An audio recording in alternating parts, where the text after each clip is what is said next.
विभूति काफी समय से सुन रहा था कि बगल वाली कोठरी का कैदी बार बार दीवार में हाथ मार रहा था। उसे अब धीरे धीरे गुस्सा आ रहा था। उस कैदी के आवाज करने की वजह से वो अपना ध्यान एक जगह नहीं लगा पा रहा था। तभी उसके दिमाग में एक बात आई और वो तुरंत उठकर बैठ गया। वो कैदी यूं बेवजह ही दीवार में घूंसे नहीं मार रहा था। विभूति ने काफी गुप्तचर संघ के साथ रहकर उनके काम करने का तरीका सीखा था। हालांकि वो गुप्तचर नहीं बनना चाहता था, पर ये उसने शौक के तौर पर किया था।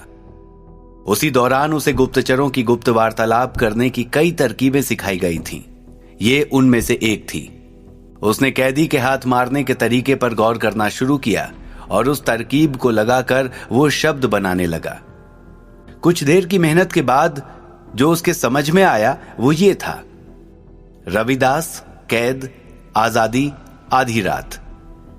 विभूति को कुछ पल लगे इन शब्दों का मतलब समझने में, और जैसे ही मतलब उसके समझ में आया उसे वहां से निकलने की उम्मीद नजर आने लगी।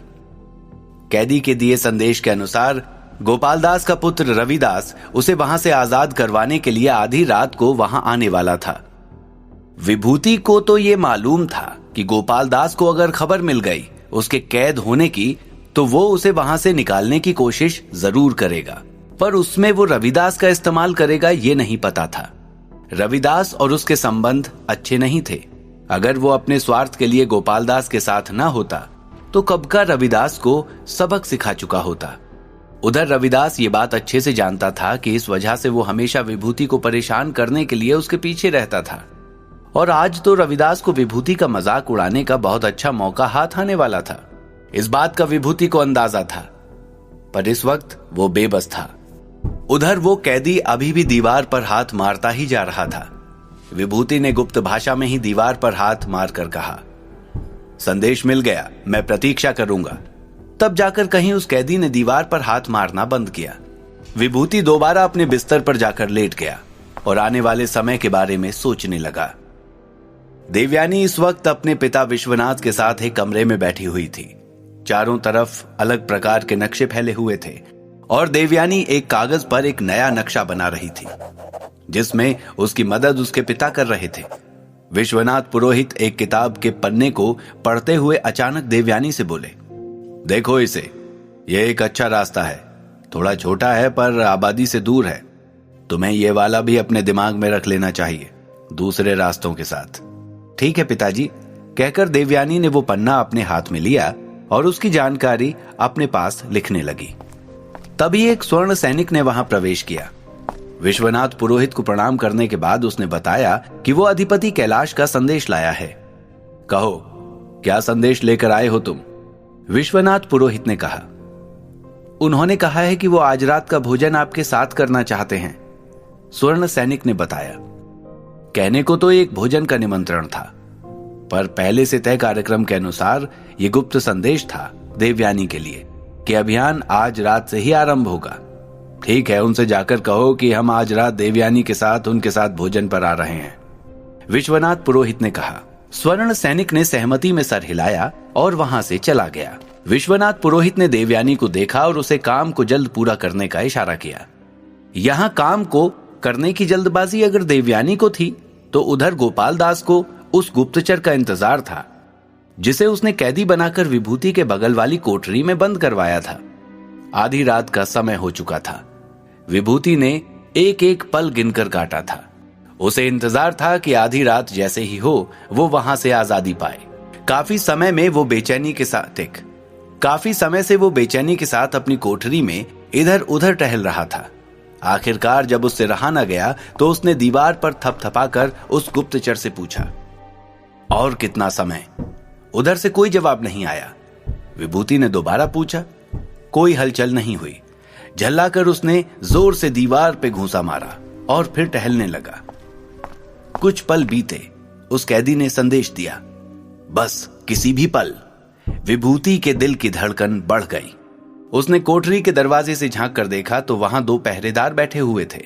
हालांकि उनकी पीठ कोठरी की तरफ होने के कारण उसे पता नहीं चल पा रहा था कि वो जाग रहे हैं कि बैठे बैठे सो रहे हैं। अचानक की तेज आवाज हुई और एक पहरेदार ने अपना हाथ अपनी गर्दन पर मारा। दूसरे पहरेदार ने उससे पूछना चाहा कि क्या हुआ, पर उसे तभी किसी तेज नुकीली चीज के अपनी गर्दन में चुभने का एहसास हुआ। कुछ ही देर में वो दोनों पहरेदार अपना होश खोकर फर्श पर पड़े थे। कुछ पल तक शांति रही। विभूति अपनी कोठरी से ये सब देख रहा था। उसकी आंखें हैरानी की वजह से खुली हुई थी।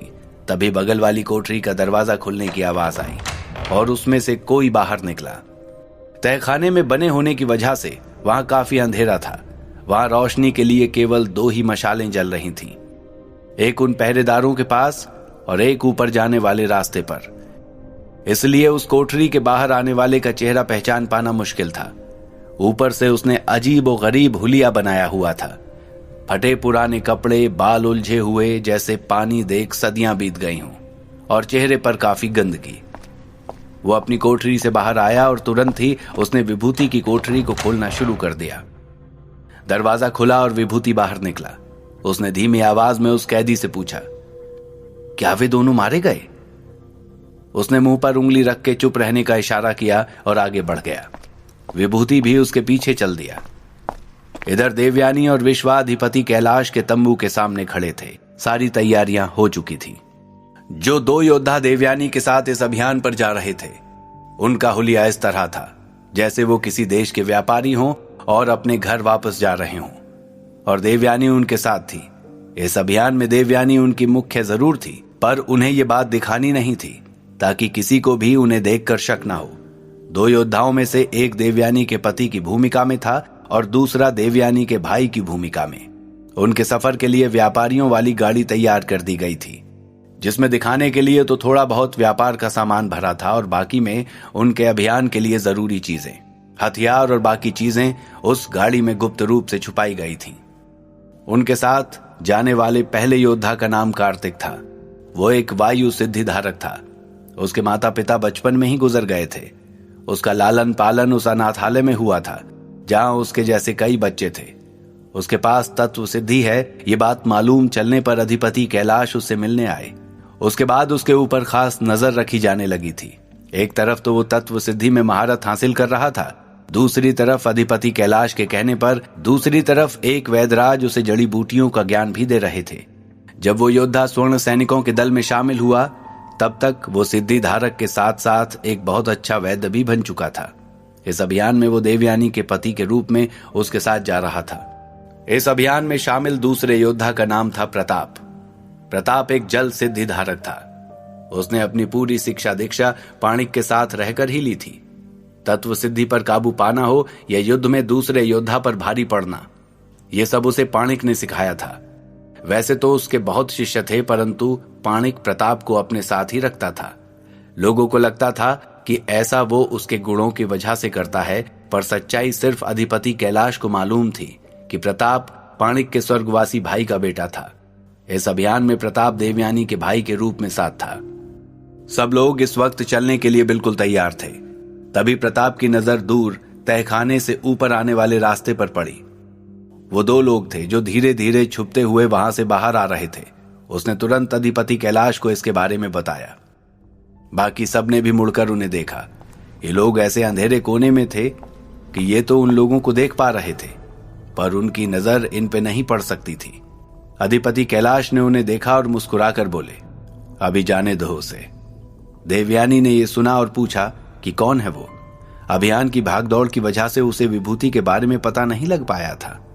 अधिपति कैलाश ने जब उसे बताया तो उसने हैरानी जाहिर करते हुए कहा कि उसे तुरंत कैद कर लेना चाहिए।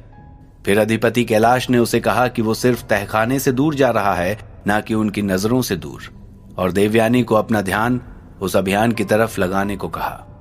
थोड़ी और देर की बातचीत के बाद देवयानी, कार्तिक और प्रताप ने अपनी यात्रा शुरू कर दी। देवयानी और प्रताप उस घोड़ा गाड़ी के अंदर थे, जबकि कार्तिक की जिम्मेदारी उस गाड़ी को चलाने की थी। इस तरह पहला समूह उस अभियान की तरफ रवाना हुआ। विभूति काफी देर से उस कैदी के साथ उसके पीछे पीछे चल रहा था। अभी तक दोनों में कोई भी बात नहीं हुई थी। विभूति को यह बात बहुत अजीब लग रही थी कि उसे उन 2 पहरेदारों के अलावा अभी तक कोई भी सैनिक नहीं मिला था। वो इस वक्त तंबुओं की श्रृंखला के पीछे पीछे चल रहे थे और मुख्य द्वार से अभी तक बहुत दूर थे। अचानक आगे चल कैदी अपने बाएं मुड़ा और उधर चल दिया। विभूति को समझ नहीं आया कि वो करना क्या चाहता है। कुछ देर चलने के बाद उसे एक बड़ा सा पेड़ नजर आया। ये काफी पुराना पेड़ था। उसके नीचे जाकर वो कैदी रुक गया। विभूति ने उसे देखा, फिर पेड़ को देखते हुए कहा, अब क्या करना है? कैदी ने उसे पेड़ पर चढ़ने का इशारा किया और खुद भी लपक कर उस पेड़ पर चढ़ गया। विभूति ने भी एक मजबूत डाल चुनी और उसे पकड़कर पेड़ पर चढ़ने लगा। दोनों ऊपर पहुंचे। पेड़ घना तो था, पर अंदर ही अंदर उसमें कई निकली शाखाओं को साफ देखा जा सकता था। कैदी ने हाथ के इशारे से विभूति का ध्यान एक बाहर की तरफ जा रही शाखा की तरफ दिलाया और उसी तरफ बढ़ चला। विभूति भी उसके पीछे पीछे आगे बढ़ा। तभी न जाने कहां से एक सैनिक घूमता हुआ उस पेड़ के नीचे आकर खड़ा हो गया। विभूति तुरंत अपनी जगह रुक गया और अपने आगे चल रहे कैदी को भी हल्की आवाज में रुकने के लिए बोला, पर उसने सुना ही नहीं। उसे कुछ समझ ही नहीं आया तो उसने शाखा को ही जोर से पकड़कर हिलाया। तब जाकर कहीं उसने पीछे मुड़कर देखा और विभूति ने इशारे से उसे अपनी बात समझाई। अगले कुछ पल बड़े खतरनाक थे, क्योंकि पेड़ की शाखा हिलने की वजह से नीचे खड़े सैनिक का ध्यान ऊपर चला गया। वो दोनों सांस रोककर इंतजार करते रहे। सैनिक कुछ देर तक ऊपर देखने का प्रयास करता रहा, पर अंधेरे के कारण उसे कुछ नजर नहीं आया। वो कुछ और देर वहां रुककर आगे बढ़ गया। तब जाकर उन दोनों की सांस में सांस आई। उन्होंने आगे बढ़ना शुरू कर दिया। वो धीरे धीरे उस दीवार को पार कर गए और पेड़ से नीचे उतर गए।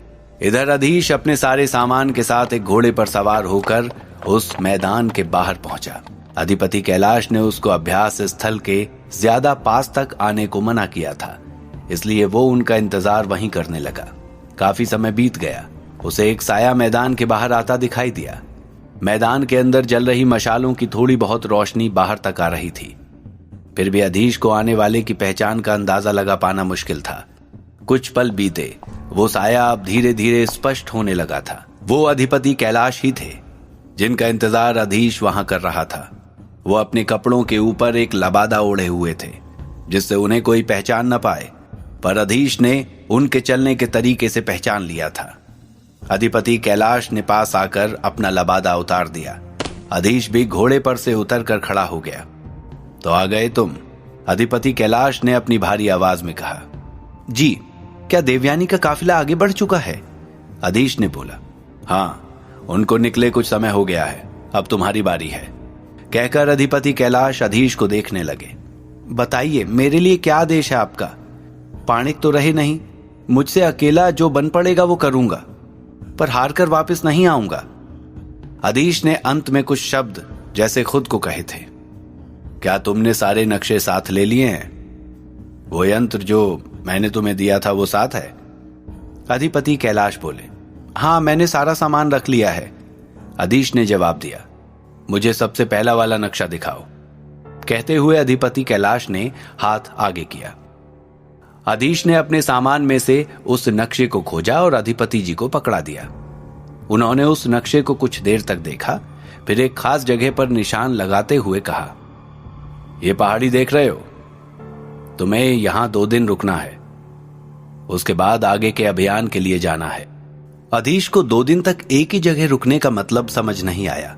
उसने अधिपति कैलाश से पूछा, क्या कोई खास वजह है यहां रुकने की?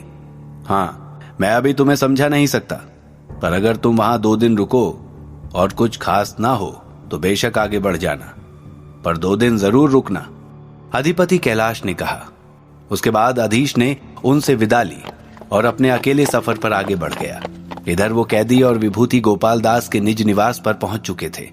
वहां अंदर जाने के लिए उन्होंने एक गुप्त दरवाजे का इस्तेमाल किया। उस दरवाजे से होते हुए वो एक कमरे में पहुंचे, जहां गोपाल दास उनका पहले से इंतजार कर रहा था। आओ आओ, तुमने तय समय से ज्यादा वक्त लगा दिया यहां पहुंचने में। रास्ते में किसी ने तुम्हारा पीछा तो नहीं किया या कोई समस्या तो नहीं आई? गोपाल दास ने उस कैदी से पूछा। जी नहीं पिताजी, कोई समस्या नहीं आई और मैंने पूरी सावधानी बरती है। मुझे लगता है कि हमारे पीछे कोई नहीं था। पिताजी सुनते ही विभूति को जोरदार झटका लगा। उसने तुरंत उस कैदी की तरफ देखा तो वहां रविदास का मुस्कुराता चेहरा उसके सामने था। उसने इस बात की कल्पना भी नहीं की थी। उसने गोपाल दास की तरफ देखा तो वो भी उसे देखकर मुस्कुरा रहा था। उसे समझ में नहीं आया कि दोनों बाप बेटे आखिर चाहते क्या थे। रविदास और गोपाल दास की मंशा क्या थी, जानने के लिए सुनते रहिए द मजिशियंस सीक्रेट, सिर्फ और सिर्फ पॉकेट एफएम पर।